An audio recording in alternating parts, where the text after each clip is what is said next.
Sudah tertunda. Ini masih ada pertanyaan berkaitan dengan brosur. Loh, kok ada lagi? Ya, menyusul. Ya, mari. Pada halaman 6 nomor 3, mereka tidak berhukum dengan hukum Allah.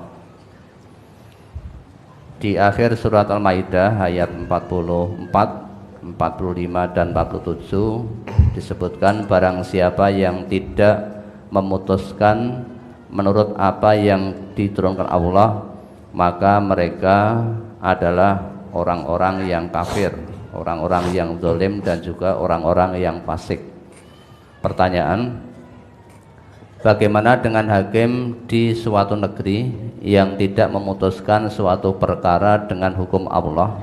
Kemudian yang kedua, apa usaha dan tanggung jawab kita sebagai umat Islam? Apakah kita ikut berdosa bila diam saja? Al-Qudat salasah. Hakim itu ada 3. Yang 2 di neraka, yang 1 di surga. Hakim yang di neraka itu 1, hakim yang tahu kebenaran, seharusnya dia memutuskan menurut kebenaran,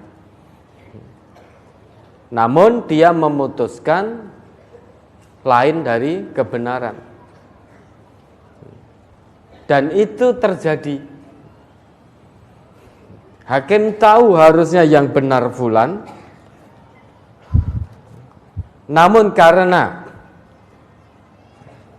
yang fulan satunya itu bisa bayar, delalah hakime ya tidak imannya pada Allah ya mung setengah-setengah, maka dengan bayaran yang ada dia terima bayaran itu, kemudian memutuskan yang salah. Padahal tahu kebenarannya yang benar fulan, tetapi karena fulan kebetulan miskin tidak bisa bayar, fulan yang lain itu kaya sehingga bisa bayar, sehingga imannya dari hakim ini dia gadekan untuk menerima bayaran itu, kemudian memutuskan dengan keputusan yang menyimpang dari kebenaran, menyimpang dari keadilan. Maka hakim yang seperti ini finnar, di neraka. Hati-hati Bapak Ibu yang jadi hakim ya. Hati-hati, kalau tidak kuat iman jangan jadi hakim. Kalau tidak kuat iman, kalau tidak bisa memutuskan keadilan berdasarkan kebenaran dari Allah, iman kita tidak kuat, jangan coba-coba jadi hakim. Enaknya tidak seberapa, ancamannya finnar. Yang kedua, yang tidak tahu tetapi memutuskan. Tidak tahu perkara, artinya keputusannya ngawur. Tidak paham perkara, tidak mempelajari, tidak mendalami, tidak ini, wis pokoknya langsung diputus ke ngawur. Ini juga akan dapat masalah di hadapan Allah. Lah hakim yang selamat itu hakim yang tahu kebenaran dan memutuskan sesuai dengan kebenaran, apapun resikonya. Bahkan jika nyawa menjadi taruhannya, dia tetap putuskan kebenaran. Bukankah Allah perintahkan, ya ayyuhalladzina amanu kunu qawwamina bil qisti syuhada'a lillah. Coba diingat kembali An-Nisa ayat 35 ya. 135 atau berapa itu?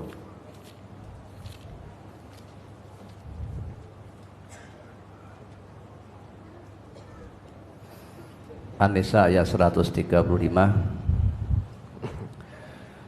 Ya ayyuhalladzina amanu kunu qawwamina bil qisti syuhada'a lillahi walau ala anfusikum abil walidaini wal aqrabin iyyakun ghaniyan aw faqiran fallahu awla bihima fala tattabi'ul hawa an ta'dilu wa in talwu aw tu'ridu fa innallaha kana bima ta'maluna khabira. Hai orang-orang yang beriman, jadilah kamu orang yang benar-benar penegak keadilan, menjadi saksi karena Allah biarpun terhadap dirimu sendiri atau ibu bapak dan kaum kerabatmu. Jika ia kaya atau miskin, maka Allah lebih tahu kemaslahatannya. Maka janganlah kamu mengikuti hawa nafsu karena ingin menyimpang dari kebenaran. Dan jika kamu memutarbalikkan kata-kata atau enggan menjadi saksi, maka sesungguhnya Allah adalah Maha mengetahui segala apa yang kamu kerjakan. Kalau ada seorang yang ngaku beriman, maka dia punya kewajiban apapun profesinya, dimanapun dia berada. Kalau dia telah mengaku beriman pada Allah, dia punya kewajiban. Salah satu kewajiban yang Allah tetapkan di sini, kunu qawwamina bil qisti syuhada'a lillah.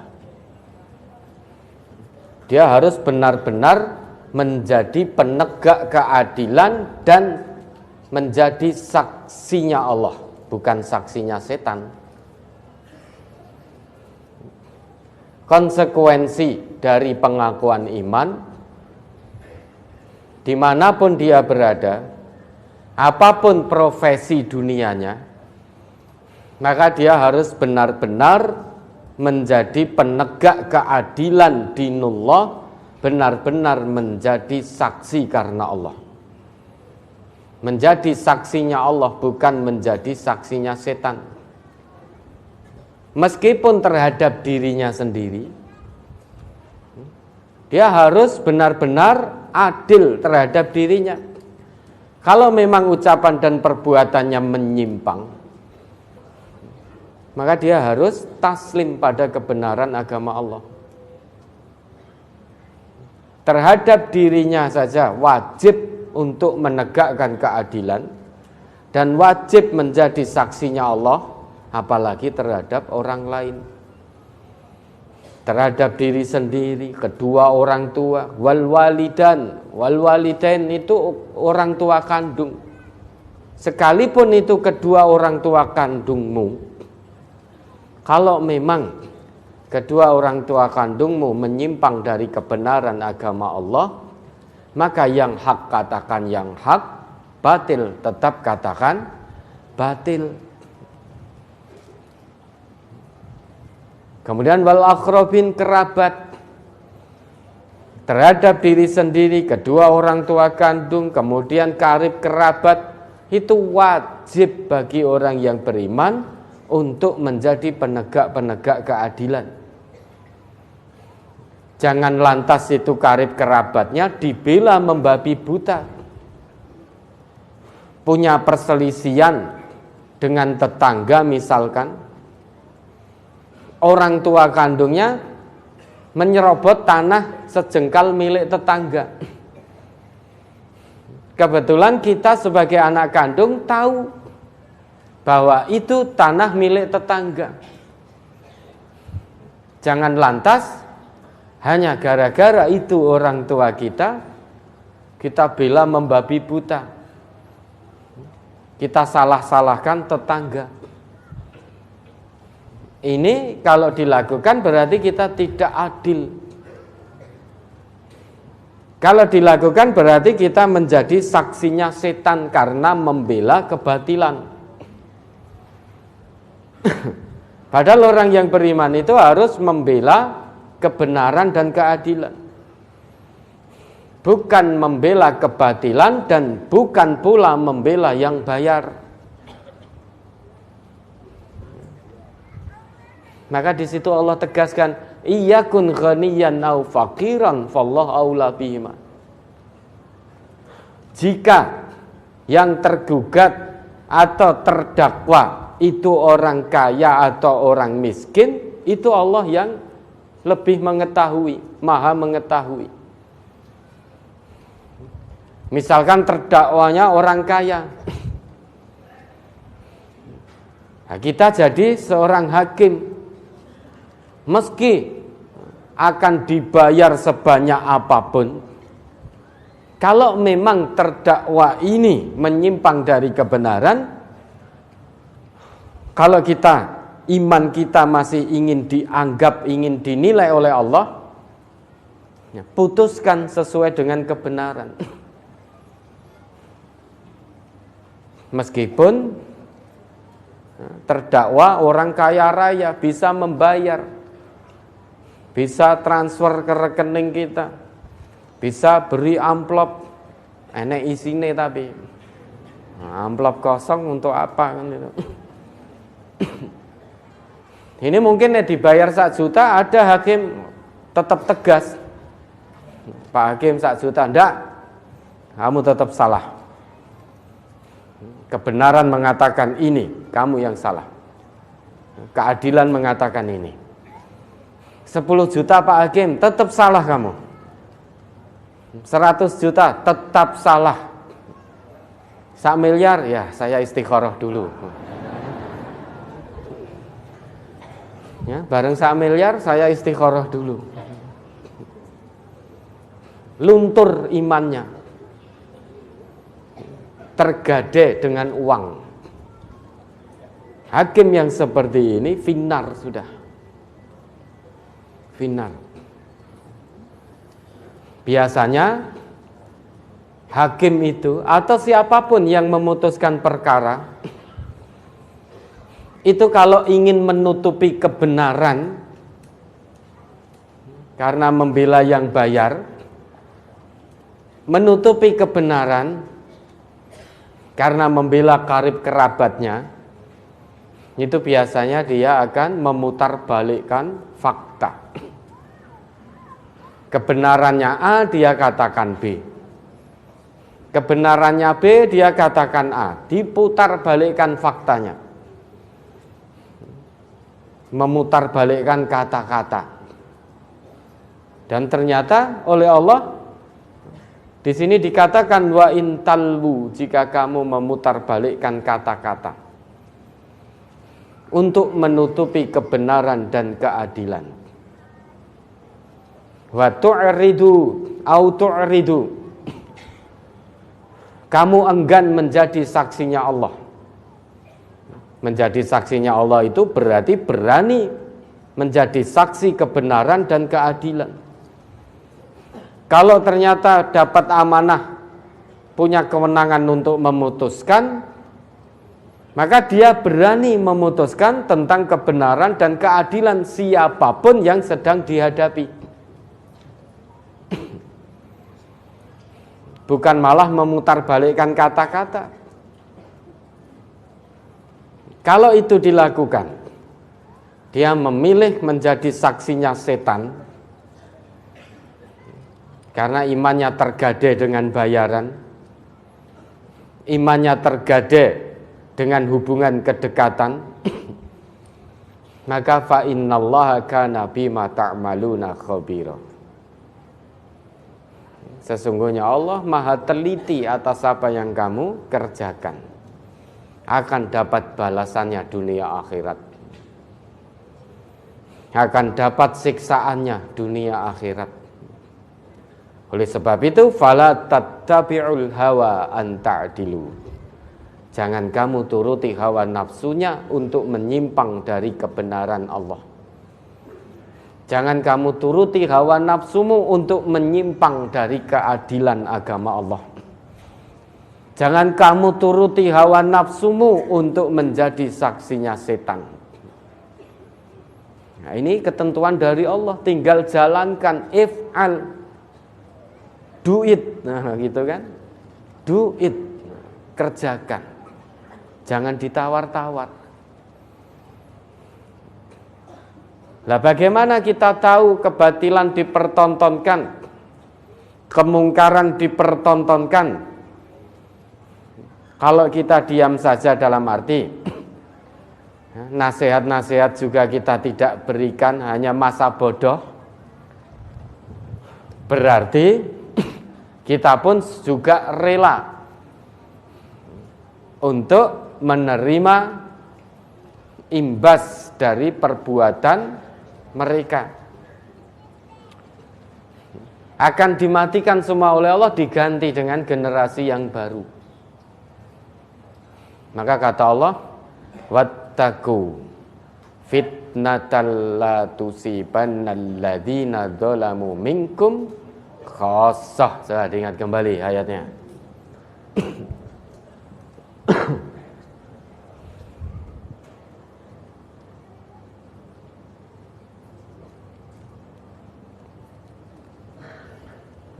Quran surat Al-Anfal. Surat Al-Anfal ayat 25. Wattaqu fitnatan la tusibannal ladzina dzalamu minkum khassah wa'lamu annallaha syadidul iqab. Dan peliharalah dirimu daripada siksaan yang tidak khusus menimpa orang-orang yang zalim saja di antara kamu, dan ketahuilah bahwa Allah amat keras siksaannya. Kalau orang-orang yang beriman tahu kebenaran, tetapi dia tidak berdaya dengan kebatilan yang dipertontonkan, dia tidak mau mencegah, padahal punya kewenangan, tidak mencegah kemungkaran dengan tangannya, dengan kewenangannya, tidak mencegah kemungkaran dengan lisannya, dalam arti memberikan nasihat demi nasihat kebenaran, acuh tak acuh, bahkan sampai tidak mau mencegah kemungkaran dengan hatinya. Artinya hatinya justru cocok, sing penting dudu aku sing berbuat mungkar. Kalau orang beriman hidup di tengah masyarakat seperti itu, hidup di tengah masyarakat yang kemungkaran merajalela, kemudian dia tidak bisa berbuat apa-apa, berarti hidupnya sebagai orang yang beriman sudah tidak bermanfaat bagi orang lain. Karena sudah tidak bermanfaat bagi orang lain, maka akan dimatikan oleh Allah, untuk kemudian diganti dengan generasi baru yang bisa soleh dan muslih. Karena kita orang beriman itu tidak hanya diwajibkan oleh Allah menjadi orang soleh saja, tetapi juga harus menjadi orang muslih. Kalau soleh itu pribadi, tetapi muslih, ketakwaan kita bermanfaat untuk orang lain. Muslih itu memperbaiki. Maka keimanan kita bermanfaat bagi orang lain, mengajak orang lain kembali kepada keimanan yang sesungguhnya kepada Allah. Itu soleh dan muslih. Kalau orang-orang yang beriman, yang tersisa hanya soleh saja, tidak bisa menjadi muslih, maka hidupnya sudah tidak bermanfaat bagi orang lain, bagi orang-orang di sekitarnya, bagi lingkungannya, tidak bermanfaat. Karena tidak bermanfaat, ya untuk apa? Maka oleh Allah, kalau azab sudah turun, orang yang beriman, yang soleh tapi sudah tidak bisa menjadi muslih, dia pun juga akan terkena imbasnya, dalam arti juga akan terkena dampak dari azab yang turun. Namun orang-orang yang beriman ini akan Allah pindahkan menuju kenikmatan yang abadi. Orang-orang kafir yang mati maka akan dipindahkan oleh Allah ke kesengsaraan yang abadi. Bukan berarti orang yang beriman terkena dampak dari azab kemudian terus di neraka, bukan. Kenapa kok mereka juga ikut terkena dampaknya? Dalam arti misal dimatikan oleh Allah, kenapa juga ikut mati? Karena hidupnya sudah tidak bermanfaat. Imannya tidak lagi bermanfaat untuk orang lain. Tahu kemungkaran di depan matanya, wis pura-pura tidak tahu. Acuh tak acuh. Sing penting aku ora. Kalau semuanya seperti itu, ya, maka takutlah. Takutlah akan azab dari Allah yang tidak khusus menimpa orang-orang yang zalim saja. Namun demikian Bapak, Saudara dan Ibu, ya, menurut Nabi akan tetap ada Taifah, sekelompok kecil dari umat Nabi Muhammad yang terus menyuarakan kebenaran dengan gagah berani. Karena dia hanya takut kepada Allah, tidak takut kepada manusia.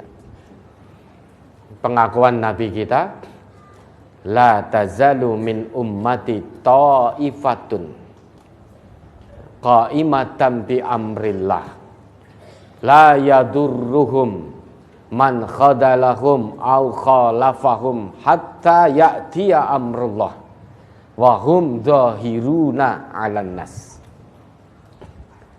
Akan senantiasa ada dari umatku.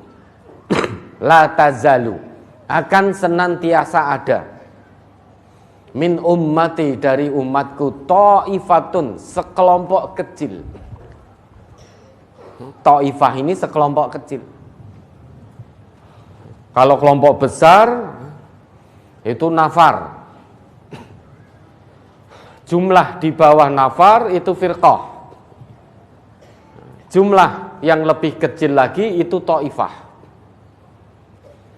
Maka dalam sabda beliau tidak sebutkan la yazalu min ummati nafarun atau la tazalu min ummati firqatun, tidak. Kalau nafar, firqah itu jumlah besar. Tetapi oleh Nabi sebutkan la tazalu min ummati ta'ifah, jumlah yang sangat kecil. Min ummati, dari umatku, akan senantiasa ada dari umatku sekelompok kecil. Qa'imatan bi amrillah, yang senantiasa menegakkan aturan-aturan Allah.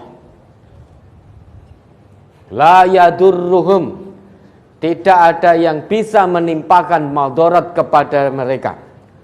Man khadalahum, orang yang menyelisihinya, orang yang memusuhinya, au khalafahum, atau orang yang menyelisihinya, tidak akan mampu menimpakan madarat pada ta'ifah ini. Hatta ya'tiya amrullah, sampai Allah datangkan, sampai datang keputusan Allah. Wahum zahiruna 'alan nas, dan mereka yaitu ta'ifah itu senantiasa ada di tengah-tengah manusia. Sehingga sampai kapanpun akan ada ta'ifah, sekelompok kecil dari umat Nabi dengan gagah berani terus menyuarakan kebenaran, terus menegakkan keadilan, terus bersaksi karena Allah, bersaksi tentang kebenaran dan keadilan. Apapun resikonya, bahkan sampai nyawa taruhannya, mereka atau ta'ifah ini tetap menyuarakan kebenaran dan keadilan. Apakah terus lantas kita berpikir, wah resikonya berat menjadi ta'ifah, wis ben liyane wae. Yang jadi ta'ifah biar muslim yang lain. Wes aku tak ngene-ngene wae. Apa begitu? Tentu tidak. Pola pikir kita yang harus kita rubah. Berusaha menjadi ta'ifah. Meski jumlah kecil, namun terus penegak keadilan, penegak kebenaran. Apapun resikonya. Bukankah kita sudah dipesan oleh Allah, oleh Rasulullah, la takhshawun nas wakhshawni, fala takhshawhum wakhshawni. Jangan kamu takut pada manusia. Takut itu hanya kepadaku, yaitu hanya kepada Allah. Kenapa kita harus takut kepada manusia? Wong kabeh pasti mati. Orang yang takut pada manusia sehingga tidak berani menegakkan kebenaran itu juga mati. Manusia yang dia takuti juga mati. Orang yang takutnya hanya kepada Allah, tidak takut pada manusia dalam menegakkan kebenaran juga akan mati. Semuanya akan mati. Tidak akan kekal abadi. Maka kata Allah, fala takhshawun nasa wakhshawun. Jangan kamu takut pada manusia untuk menegakkan kebenaran dan keadilan. Takutlah hanya kepadaku. Fala takhshawhum wakhshawun. Jangan takut pada mereka. Artinya jangan takut pada manusia. Takut hanya kepadaku, hanya kepada Allah. Nah, ini ta'ifah. Ta'ifah itu tidak ada yang ditakuti.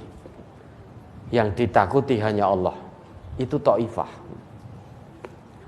Nah, kalau kita dengan manusia masih takut dikatakan sesat sehingga profesinya sebagai hakim, takut nanti nyawanya melayang misalkan, profesi sebagai hakim, dia tegakkan kebenaran atau dia tegakkan atau membela kebatilan, tetap nyawanya suatu hari nanti melayang. Jadi kalau dia putuskan dengan kebatilan, ya sudah, berarti siap-siap mengambil tempat duduk di neraka. Tapi kalau dia putuskan dengan kebenaran, maka akan dibangunkan rumah di surga.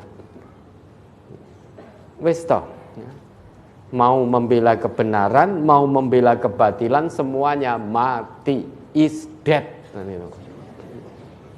Semuanya mati. Pembela kebenaran juga mati. Kapan? Oh, saya masih muda, mati saya masih 30 tahun lagi. Opo tenan? Saat ini loh kita bisa mati kok. Pembela kebenaran detik ini bisa mati. Pembela kebatilan detik ini juga bisa mati.